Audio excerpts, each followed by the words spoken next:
Hey guys, I'm Hassan Abdul Rahman, second gen owner of Pulau Abang. Guys, today we are here at our Frozen Mart located at 374 Bukit Batok Street 31, unit number 01214. Guys, there's definitely a craze for kunafa, right? Kunafa, roson tarik and whatnot, right? So we are glad to share that if you want to get your kunafa fix, you can also come down to our Frozen Mart. Come, let me show you.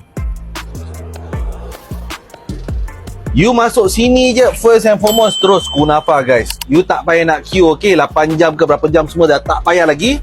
And of course, kalau you tak sempat nak pergi JB, I know some of you are going to JB, right? Untuk beli kunafa kan. Yang ada orang tak sempat, but you can come here, okay guys?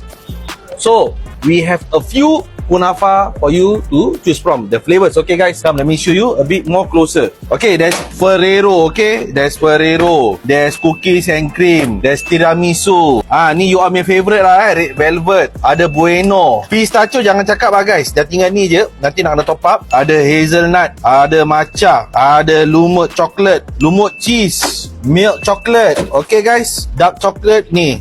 Dark indulgence dah habis. Okay guys, for the prices is between $12 to $14. Okay guys, so harga dia is affordable. So if you want to get your kunafa fix, come down to our Frozen Mart. We are open daily guys, okay, between 8 a.m. to 6 p.m. Okay guys, we look forward to serving you kunafa.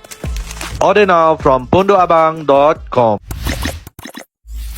The best authentic Malay food made traditionally.